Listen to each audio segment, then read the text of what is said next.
Pernah ngerasa perut tiba-tiba keroncongan di saat-saat tak terduga? Seperti mahasiswa yang sudah cek saldo rekening dan melihat angka Rp6.000 yang bikin kuping panas. Atau mungkin saat kamu lagi menunggu gaji yang berbulan-bulan tak kunjung tiba.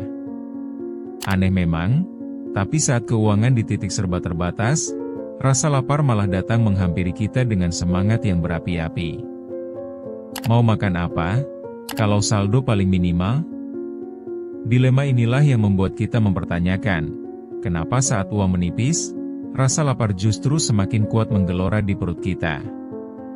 Kita sering menghabiskan waktu memikirkan banyak hal di luar sana, tetapi kenyataannya uang bisa sangat berpengaruh pada fisik kita dalam hal merasakan lapar. Lalu, apa sih hubungannya? Mari kita gali lebih dalam, agar kamu benar-benar paham di balik mitos dan fakta tentang rasa lapar ketika isi dompet kian menipis. Dimulai dari chapter pertama ini, kita bakal menjelajahi fenomena yang sering diabaikan orang banyak. Chapter 1, Mengapa uang membuat kita lapar? Ada alasan psikologis yang kuat di balik rasa lapar saat kita kehabisan uang. Tanpa bicara tentang teori, coba ingat lagi momen 1 minggu sebelum gajian. Lapar yang datang bukan hanya karena fisik kita butuh asupan, tapi lebih pada ketidakpastian yang melanda pikiran kita. Kita jadi lebih fokus pada makanan, terus berandai-andai enak rasanya makan pizza atau sushi. Kenapa? Karena saat duit mulai sedikit, semua yang baik hanya bisa dirasakan dalam imajinasi. Itu yang bikin rasa lapar semakin tajam dan nyerang dengan brutal.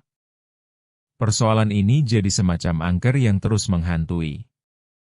Uang hampir habis, apa yang bisa kita nikmati? Apakah perut bisa terisi dengan harapan? Tentu tidak, itulah mengapa kita merasa capek dan cemas. Chapter 2, Kaitkan lapar dengan kondisi emosional. Ngomong-ngomong soal emosi, siapa yang tidak pernah merasakan frustasi saat perut keroncongan dan tidak bisa berbuat apa-apa? Lapar jadi lebih dari sekadar kebutuhan fisik, tapi menjadi cermin ketidakmampuan ekonomi kita. Dalam kondisi tertekan, kita yang biasanya tenang tiba-tiba jadi gampang marah. Kadang kita malah lebih memilih makanan cepat saji karena biayanya lebih terjangkau, meski kualitasnya jauh di bawah standar. Ini menunjukkan bagaimana kondisi emosi kita berperan. Ada kalanya perasaan tak berdaya itu justru menciptakan hubungan aneh dengan makanan. Kita bebas memilih, tetapi ketika pilihan terbatas, makanan seolah jadi sekutu satu-satunya untuk merasa berdaya, walau hanya dalam sekejap. Ironis bukan? Makanan yang seharusnya bermanfaat justru bisa memicu rasa bersalah. Chapter 3, Kebiasaan buruk yang jadi pemicu. Salah satu kebiasaan buruk yang terbentuk ketika kondisi keuangan sulit adalah pola makan yang tidak teratur. Saat kita merasa dituntut untuk menghemat, berapa kali kita melewatkan sarapan karena berpikir, nanti aja deh. Ternyata, kebiasaan ini bisa berujung pada rasa lapar yang meningkat. Ketika tubuh tidak mendapatkan asupan yang tepat, metabolisme kita tidak berjalan baik. Akibatnya, saat akhirnya kita menikmati makanan, rasa lapar yang muncul bisa lebih menggebu-gebu dari biasanya. Kita seolah menghadapi filosofi jangka pendek, 1 kali makan, harus mengobati semua rasa lapar. Pola ini berikutnya menjadi siklus yang berulang.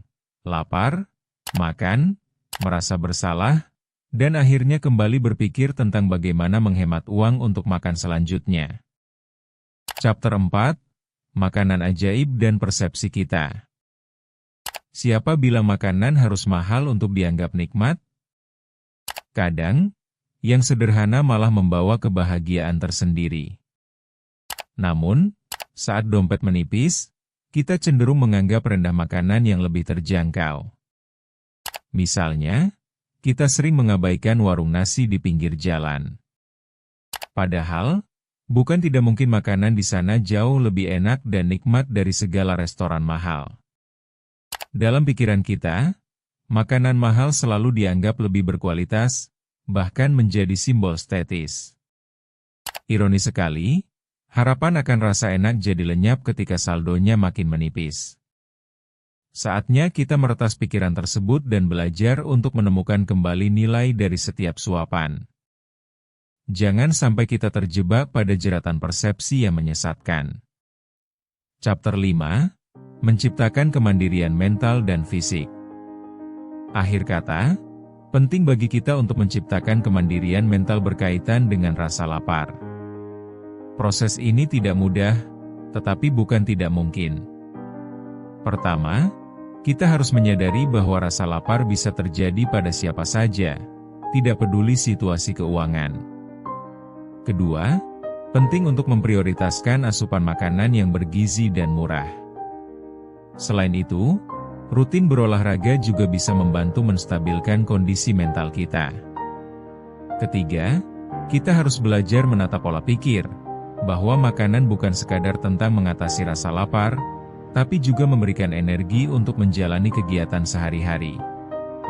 Jika kita bisa mengerti batas antara keinginan dan kebutuhan, maka perlahan rasa lapar yang menyiksa selayaknya hanya akan menjadi bagian biasa dari kehidupan, bukan sesuatu yang menegangkan.